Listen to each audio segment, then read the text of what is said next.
Pagi itu di Bukit Metro, Metro City. Seperti diketahui bahwa Bukit Metro adalah salah satu kawasan berbukit di Metro City.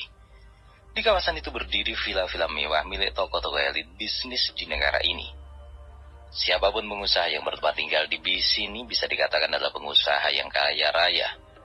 Tepat di depan sebuah villa yang sangat besar dan memiliki bentuk seperti kastil di bagian tengahnya, berdiri seorang lelaki setengah baya. Pagi yang masih begitu dingin di kawasan berbukit itu, masih terlihat kabut tebal menyelimuti beberapa bagian. Saat ini kabut benar-benar menghalangi pandangan, tapi udara yang dingin serta kabut tebal tidak menghalangi lagi separuh baya itu untuk tetap berdiri mematung di depan pintu pagar villa. Dia tetap berdiri di tempat itu ketika penghuni villa malah asik dengan bantal dan selimutnya masing-masing. Lelaki setengah bayang mengenakan setelan pakaian serba hitam itu menatap sendu ke arah bangunan itu. Tepat sekitar 40 tahun yang lalu seseorang pernah membawanya masuk ke villa itu. Semua kenangan itu masih segar dalam ingatannya, di mana kala itu dia diangkat dari tempat sampah dan kemudian memiliki kesempatan untuk menjalani hidup dengan layak.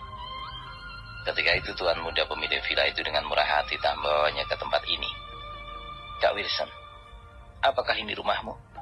"Iya, di sini adalah tempat tinggal keluargaku." "Wah, indah sekali, Kak. Apakah kau mengajakku masuk ke dalam?" "Kenapa? Apakah kau tidak mau kuajak masuk?" Mau. Kalau begitu aku akan masuk. Kita akan belajar bersama di kamarku." "Draco, ini adalah kamarku. Ayo masuklah." "Wah, kamarmu sungguh besar, Kak. Lihat itu. Ada ranjang yang empuk. Apakah aku boleh berbaring di sana walau sebentar saja, Kak?" "Boleh. Pergilah. Kau boleh berbuat sesuka hatimu di kamarku ini." "Awas, Kak. Aku akan berlari dari sini dan akan terbang di atas ranjang tempat tidur itu." "Hah, empuk sekali, Kak. Hati-hati Draco. Jangan salah mendarat dan seluruh gigimu akan patah bila kau mencium lantai." Lelaki setengah baya itu dia lain adalah Draco, ayah angkat dari Jerry, menjatuhkan diri berlutut di tanah. Seluruh tubuhnya berguncang hebat mengikuti irama tangisnya. "Maafkan aku, Kak. Maafkan aku. Aku tidak berguna, Kak. Aku sama sekali tidak berguna. Kadang aku berpikir jika bukan karena ingin agar Tuan Muda bisa tumbuh besar dan selamat, maka sudah sejak dulu aku akan menyerang keluarga Patrick dan memilih mati bersama." Saat itu Draco benar-benar tenggelam dalam tangisnya. Dia mengepalkan tinju dan memukul-mukul tanah sebagai pelampiasan dari penyesalannya. "Aku harus pergi dari tempat ini sebelum ada yang mengenaliku. Aku harus segera menemukan beberapa mantan anak buahku dan kembali membentuk klan Dragon Empire. Setelah itu aku akan memproklamirkan perang terbuka kepada seluruh geng yang bekerja di bawah kelompok dari keluarga Patrick." Setelah beberapa saat berlutut di depan villa milik keluarga William, Draco mulai mengusap air matanya dan bangkit. Saat ini dia memiliki misi yang jelas, yaitu mencari keberadaan bekas anggota Dragon Empire dan kembali membentuk kekuatan baru di dunia bawah tanah Metro City. Pagi-pagi sekali, di depan pintu asrama lagi Golden University, seorang mahasiswi dengan tergesa-gesa datang mengetuk pintu. Daniel, apa kamu sudah pergi ke kelas? Jika belum, bukalah pintu. Aku ingin beritahukan sesuatu padamu." Terdengar seorang wanita memanggil nama Daniel. Di dalam, Daniel yang baru saja merapikan rambutnya mengerutkan kening memandang ke arah Rian dan bertanya, "Nona gila dari mana pagi-pagi begini sudah berisik mengetuk pintu asrama laki-laki?" "Memang aku sangat menyadari bahwa kamar ini dihuni oleh 4 anak muda tertampan di kampus ini, tapi bukan begini juga caranya. Ini bisa merusak nilai pasarku sebagai yang paling utama di sini." Rian yang sangat terganggu dengan kata-kata yang keluar secara tidak tahu diri dari bibir Damir, sambil mencibir dia berkata, "Apakah cerminmu sudah tidak bekerja dengan baik? Perhatikan wajah bekas pakaimu itu sebelum mengklaim sebagai lelaki tertampan di sini." Rian berkata dengan nada tidak senang. Daniel hanya mencibir. Kemudian melingkang acuh-acuh ke arah pintu. Begitu pintu dibuka, "Rin, kamu?" Seperti ditabrak skuter metik tua. Daniel sungguh terkejut melihat siapa yang berdiri di luar pintu. "Heh, ada apa denganmu, Daniel? Kau seperti melihat hantu saja," tegur gadis yang ada di luar. Pria yang melihat kaki Daniel bergoyang disco pun segera menghampirinya. "Siapa di luar, Daniel?" Dia, apakah ini bukan mimpi?" kata Daniel sambil menepuk-nepuk pipinya. Minggir kamu, biar aku lihat. Begitu Rian menjulurkan kepalanya untuk melihat siapa yang ada di luar, kontan saja dia juga terkejut. Kamu, iya Rian. Siapa di luar Rian? Rian menoleh ke belakang dan melihat Jerry yang baru saja selesai mandi. Rian tidak berkata, hanya menunjuk keluar. Jerry yang penasaran segera melangkah ke arah pintu sehingga pintu itu penuh sesaat dengan 3 orang. Rindy, apakah itu kamu? Tanya Jerry begitu melihat seorang gadis cantik yang sangat dia kenal. Rindy hanya tersenyum canggung melihat ketiga lelaki di hadapannya. Ada apa? Kenapa kalian seperti melihat hantu? Tidak seperti hantu sama sekali, bukan hantu, tapi apa? Apakah kalian tidak suka aku di sini? Tanya Rindy lagi dan bergegas melangkah hendak pergi meninggalkan ketiga lelaki yang terlihat tolol itu. Tidak, jangan sampai terjadi, kata Daniel dengan kata-kata tak beraturan asal keluar saja dari mulutnya sambil memandang ke arah Jerry. Jerry yang tahu maksud Daniel segera keluar untuk mencegah Rindy agar tidak pergi. Tunggu sebentar Rindy.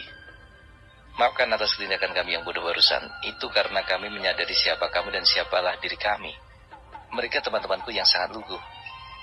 Begitu melihat seorang bidadari dari kampus sepertimu menginjakkan kaki di depan pintu kamar asrama kami, membuat hati kami seperti tertabrak oleh taksi yang penuh penumpang. Rindy seperti tersekik mendengar kata-kata bodoh yang keluar dari bibir Jerry. Dia tidak menduga bahwa Jerry yang terkenal sebagai mahasiswa yang sangat pintar di kampus bisa berubah menjadi bodoh di depan perempuan. Ini yang membuat Rindy harus mati-matian menahan ledakan tawanya. Benar, Rin. Kami tidak pernah bermimpi didatangi oleh bidadari kampus sepertimu di pagi indah permai ini. Lagi-lagi kata-kata Rian yang keluar dari bibirnya tidak bisa diandalkan untuk memperbaiki suasana. Rindy semakin tersiksa menahan tawa sambil menarik napas dalam guna mengontrol ledakan tawanya yang sudah sampai di ubun-ubun. Sudah. Aku datang ke sini dengan tujuan untuk mengundang kalian ikut berpartisipasi dalam perayaan hari ulang tahunku yang ke-22. Aku secara pribadi datang ke sini untuk mengundang kalian berempat. Datanglah Sabtu sore di Lotus Mansion. Kita akan sama-sama merayakannya di sana, kata Rindy dengan senyuman yang manis sekali. Daniel yang sudah sejak lama menyukai Rindy segera datang dan berdiri tepat di hadapan Jerry dan Rian. Rindy, percayalah, kami akan datang ke perayaan hari ulang tahunmu di Lotus Mansion Sabtu nanti.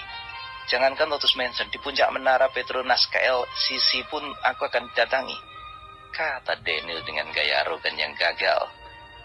Rian yang sudah tadi jengkel setelah di belakang oleh Daniel segera mencubit pinggang Daniel. Jangan bodoh, ngapain di puncak Petronas merayakan ulang tahun? Emang kamu bisa manjat sampai puncak? Jerry yang berdiri berlindung oleh badan Daniel setengah mati menahan tawa. Oke. Terima kasih karena telah sudi mengundang kami, Rin. Kami akan usahakan untuk datang di acara ulang tahun itu nanti. Rin hanya tersenyum dan mengangguk. Tanpa berkata lagi, dia pun langsung mutar badan dan meninggalkan ketiga lelaki yang seperti kehilangan masa depan berdiri dengan ketololan kepanjangan. Setelah Rin menghilang di balik tikungan menuju ke arah tangga, barulah ketiga lelaki itu tersadar dari lamunannya. Sialan. Tuhan, betapa sialnya aku. Panggung yang seharusnya menjadi milikku telah dirampok oleh Jerry, kata Daniel menirukan gaya adegan dari film kungfu Cina. Jerry yang tahu bahwa Daniel memiliki perasaan pada Rindy segera bertukar pandang dengan Rian. Rian hanya mengangguk tersenyum licik lalu menerkam ke arah Daniel. Setan, apa yang kau lakukan? Woi, Jerry, geli banget. Awas kalian, aku balas. Setan alasnya Waldo, teriak Daniel begitu Jerry dan Rian menggelidikinya. Rico yang baru saja keluar dari kamar mandi hanya bisa menggelengkan kepala tidak berdaya melihat tingkah tiga sahabatnya itu. Kalian, berhentilah bercanda. Apakah kalian tidak lapar? Ayo cepat turun. Jika terlambat sampai ke kelas, kalian akan mendapatkan sesuatu yang indah dari Bapak Profesor. Setelah semuanya selesai, mereka berempat pun segera turun bersama. Saat ini, mahasiswa yang lainnya telah tumpah ruah di depan kantin. Kafetarian itu benar-benar penuh sesak saat ini. Rico, Daniel, Rian, dan Jerry memilih meja di luar dan agak ke pinggir dari meja yang lain. Meja itu biasanya mereka tempati saat sarapan dan makan siang di kantin. Ini karena keempat orang itu sangat terkenal sebagai mahasiswa miskin di kampus. Terlebih lagi Jerry Dia yang memegang predikat sebagai mahasiswa paling melarat di kampus hanya bisa sendirian ketika ketiga sahabatnya sedang tidak bersamanya. Hal seperti itu sudah biasa dilalui selama 2 tahun ini. Jar, aku dengar besok Via sudah bisa ngampus lagi, kata Rian membuka suara di sela-sela sarapannya. Oh ya? Kamu tahu dari mana? Sepupunya yang memberitahu kepadaku kalau dia sudah sembuh dari penyakitnya. Syukurlah kalau dia sudah sembuh. Dia adalah gadis pertama yang memperlakukanku dengan baik. Dia cantik dan tidak pernah memandang seseorang dari hartanya. Apa kau ingin mengatakan bahwa Lisa tidak baik padamu? Riko menggoda Jerry. Dia tahu benar bahwa Sabtu sore kemarin Lisa bertengkar dengan Anton hanya karena dia tidak suka melihat Jerry terus-terusan dihina oleh Anton. Mendengar Riko menyindirnya dengan sangat telat tanpa didengar-dengar membuat Jerry tersendak. Bukan itu maksudku, kata Jerry sambil melambaikan tangannya. Riko hanya tertawa geli melihat tingkah Jerry seperti itu. Namun ketika dia akan berbicara lagi, tiba-tiba sudut matanya melihat Herman yang sedang berjalan membawa segelas minuman ke arah meja mereka. Saat ini Riko, Daniel, dan Rian sudah membuat persiapan andil Herman mencari gara-gara. Mereka akan melawan dan memberikan Herman pelajaran walaupun Jerry melarang mereka. Saat itu, Herman yang sudah sampai di meja tempat mereka duduk tersenyum ramah. Hei, Jerry, Rian, dan Riko, apakah kalian mengizinkan saya duduk bersama dengan kalian? Riko yang mendengar kata-kata dan nada bersahabat yang keluar dari mulut Rian mengerutkan dahi. Dia yang tidak tahu apakah Herman telah salah minum obat hanya menatap ketika temannya bergantian. Namun Jerry yang terkenal sebagai orang yang tidak memiliki dendam segera mempersilahkan Herman untuk duduk bersama mereka. Silakan duduk, Herman.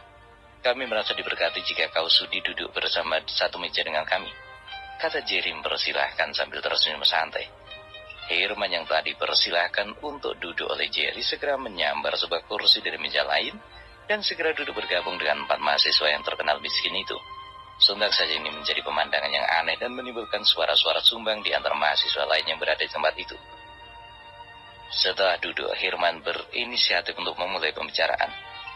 Begini Jerry, dan kalian semua yang ada di sini.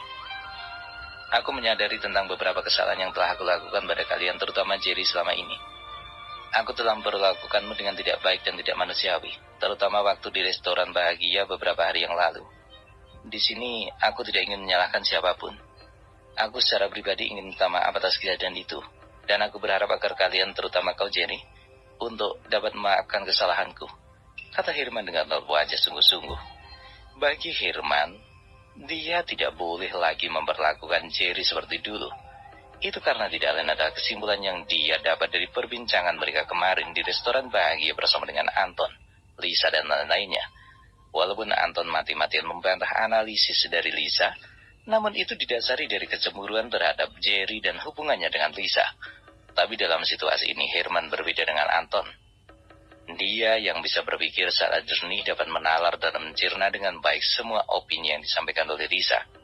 Oleh karena itu dia langsung berinisiatif untuk mencari cara pencegahan agar Jerry, andai saja bukan dari keluarga William, tidak ada ruginya bagi dia. Andai Jerry benar-benar tuan muda dari keluarga William, maka Herman dapat menyelamatkan wajah keluarganya. Karena walau bagaimanapun keluarga Herman adalah pembantu bagi keluarga William. Atas dasar inilah Herman ingin mendekati Jerry dan berbaik dengannya untuk menghindari sesuatu yang buruk yang akan menimpa keluarganya. Jerry yang masih belum tahu bagaimana hal-hal dalam di keluarga William dan tidak tahu motif tersembunyi dari Herman menyambut baik atas niat Herman itu. Baginya mengurangi satu musuh akan membuka 10 pintu rezeki. Jadi dia pun tersenyum. Yang lalu biarlah berlalu. Aku tidak pernah memiliki dendam kepada siapapun dalam hidupku kecuali satu. Dan jangan tanyakan pengecualian itu. Saat ini kita bisa memulai catatan baru dari persahabatan kita. Aku Jerry tidak menaruh dendam lagi padamu Herman. Herman sangat terharu dengan ketulusan yang dimiliki oleh Jerry. Dia berdiri dan menarik Jerry untuk berdiri dan memeluknya dengan haru. Terima kasih Jerry. Maafkan aku yang telah dibutakan selama ini. Jerry yang juga terharu segera membalas pelukan Herman. Namun sebelum dia sempat mengucapkan sesuatu, tiba-tiba suara dengan keras telah membentak ditujukan kepada mereka. Herman, sialan kamu. Apa yang kamu lakukan dengan kucing kurap itu, ha?